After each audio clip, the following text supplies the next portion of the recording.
What's going on, folks? Welcome back to Guy with a GoPro Fishing Show. This will be tip of the week. I'm not sure what number, but I just want to show you guys how I go about taking the jig out of the package, figuring out which trailer to put on it, especially for what time of year you're fishing it,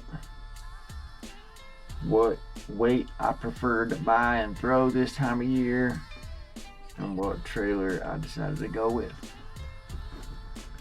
So we got us here a Buckeye Lures Gerald Swindle design flipping jig, 3/8 of an ounce, and I believe it's a 4/0. Yeah, 4/0 VMC hook. And I went through all my jig trailers, and I only got a couple sapphire blue river bugs by Bass Pro Shops that are already on a couple jigs. So I decided to go with the black and blue Z-Craw Jr., the black and blue flake. I think that'll pair up nicely. And I'll show y'all my little procedure. So let's get started. Alright folks, now that we got our workspace ready, first thing I'm going to do is get out my handy dandy $1 and some change braid cutting / skirt cutting scissors from Harbor Freight. Get the trailer, open up the jig here, see what we got, see what old G-Man put together for us. So as you can see, we got a nice long weed guard that's getting trimmed down. We got a 90-degree, or at least a vertical line tie. I'd say it's a little more than 90, but it's kind of like an offset head because it's a flipping jig. And then for a keeper, we got the poured mold lead tit keeper there. So the first thing I'm going to do is I'm going to pull all this skirt material down and see about how far it hangs, which I see it's nice and probably about a good inch and a quarter past the hook. So I'm going to give it a little haircut. So the first thing I'm going to do is make sure all my skirt material is hanging correctly. Nothing's draped over the weed guard. And then I'm going to pull it all taut. And I'm going to get my freshly changed brand new bag, little waste basket here. And I'm going to make a cut right into the waste basket. After I get it all nice and tight there, I'll pinch it between my fingers like so. And then just like the barber shop does it, right across.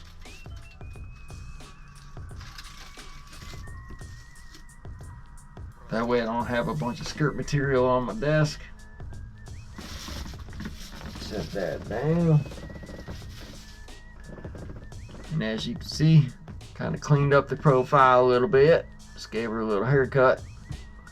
So the second thing I'm going to do is I like to trim my weed guards right back to the hook point. So I'm going to hold that, and all that is probably like 25 pound, a couple strands, maybe 10 or 15 strands of like 25 pound fluorocarbon. So I'm going to take that. Now this I will have on my workspace here. And I'm going to cut it slow or else it'll flick all over the place, and then you can turn it and start cutting from the top, from the sides.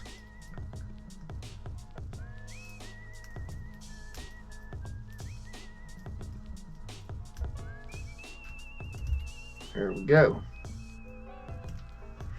Alright. See? Perfect. Get better hookups right there.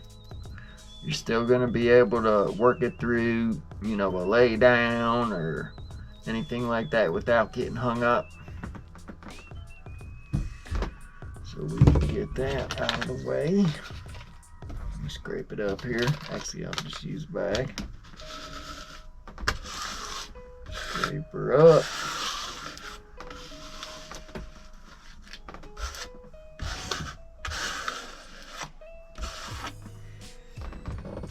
That goes in the trash as well.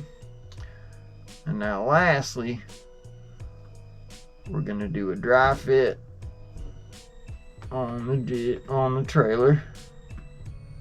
See how much meat is up there where our hook's going to go in and our hook and our bait keeper is going to be.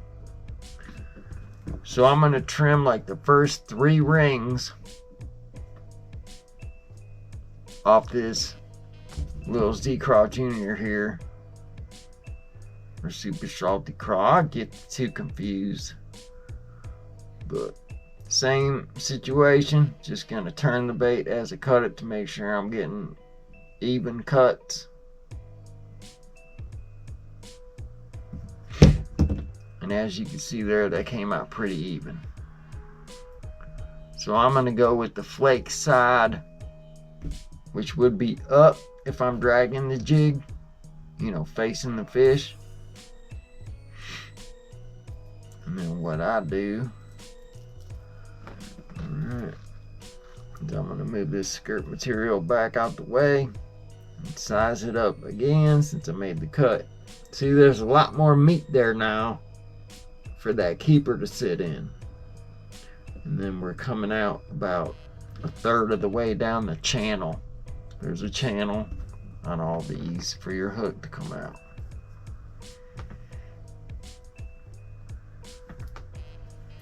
So then what I do is I hold the weed guard with my index finger there, and I hold it out of the way so I can see the hook point.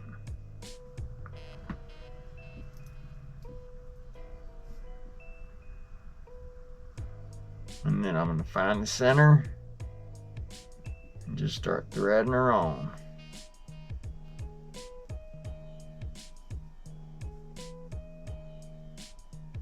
And it's super important to make sure this goes on straight, because you don't want it to look like crap in the water. It's hard enough to get bites right now. So that's about 1/3 of the way in. And what I do is I put my thumb in that channel so I can feel the hook point coming out. And we're out. Then I'm going to let go of the weed guard.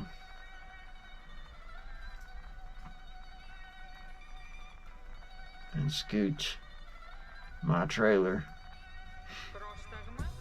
right onto the jig. And voila, there you have it, folks.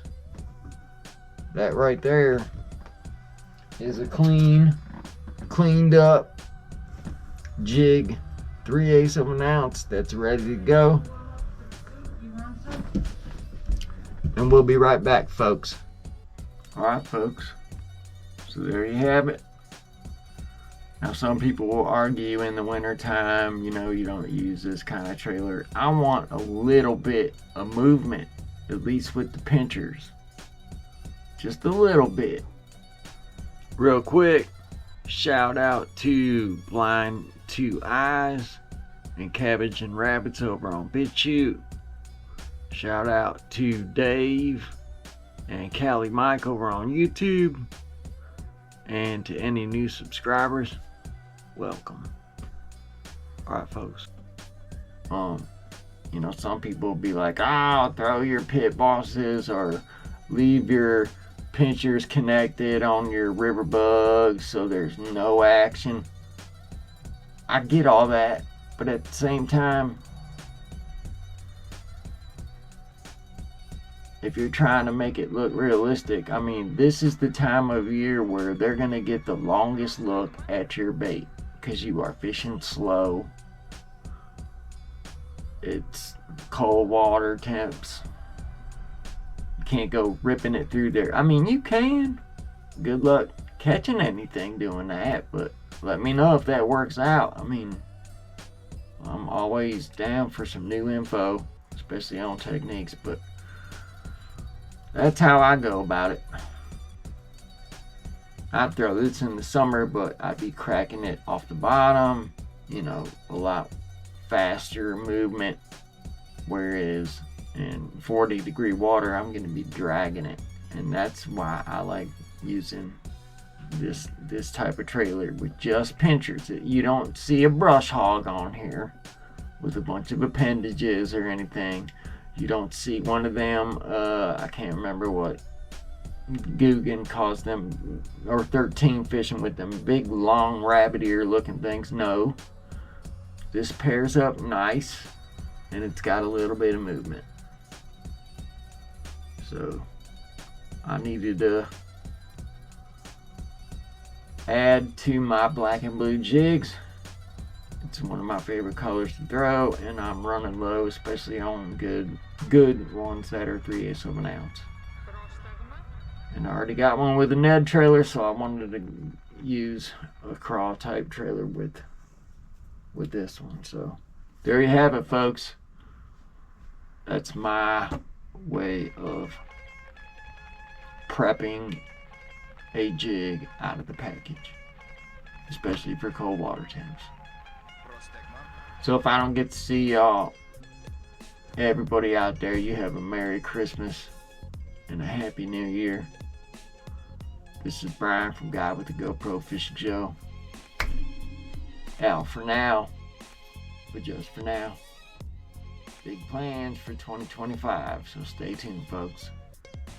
Be easy. Peace.